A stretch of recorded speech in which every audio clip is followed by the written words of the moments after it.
place for that force that you had built and instructed.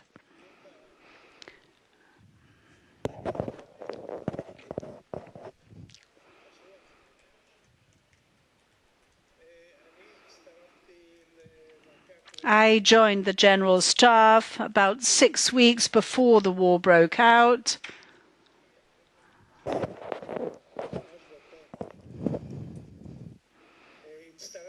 I joined about 6 weeks before the outbreak of the war.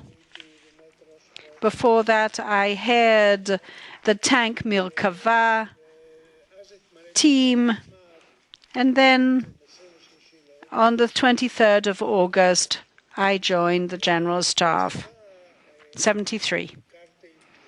I was very familiar with the army because I was part of the actual building of that force.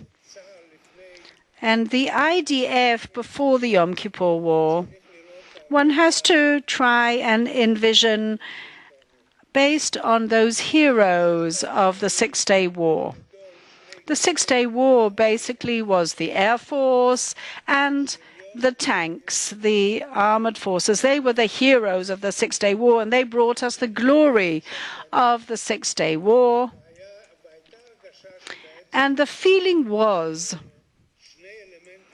that these two elements,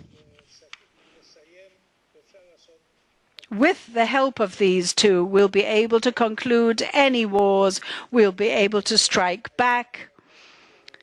And that's what happened in the Six-Day War.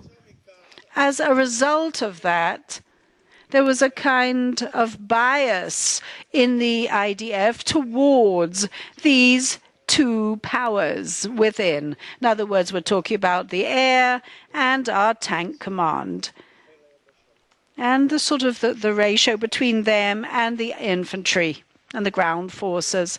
Now, I'm not saying biased quantitatively, but also some kind of prioritization towards them, because you gave them preference to those elements that you think that through them you're going to receive that decisive, you're going to reach that decisive campaign. There was a shortage in the balance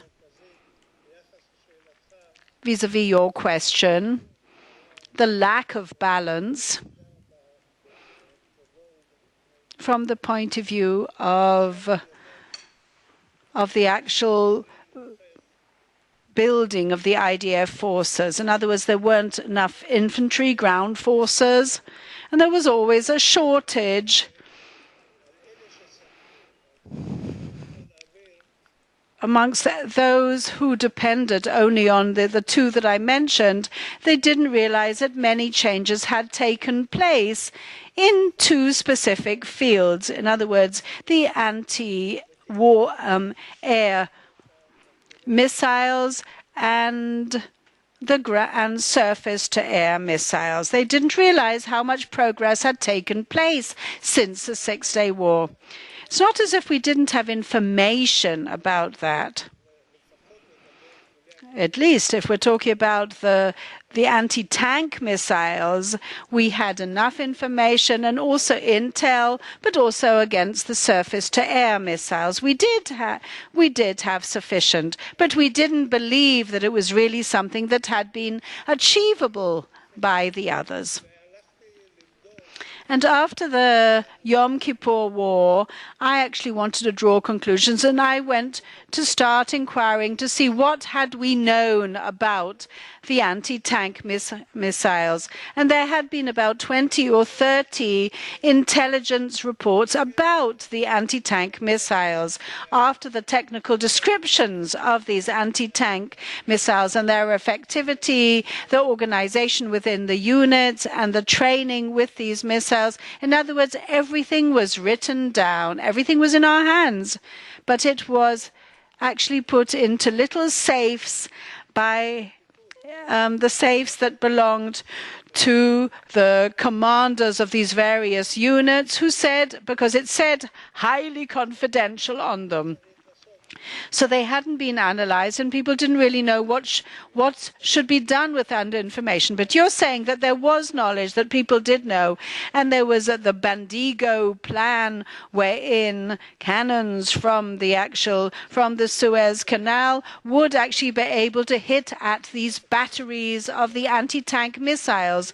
So, I mean, this operative planning was there, but you didn't actually deploy this artillery that could hit out at the missiles. So that's what I'm saying exactly, that there was a lack of balance between all this and the implementation. In other words, a concept that on the ground, what we could do with it, everything that was necessary in our minds. And basically, with the help of the Air Force, everything will be solved. So there was a lack on multiple issues. And therefore, there was this lack of balance. Our infantry that we had was the regular one. The reserves, for example, was not trained sufficiently, and they weren't equipped sufficiently in regards to that kind of war that actually then took place.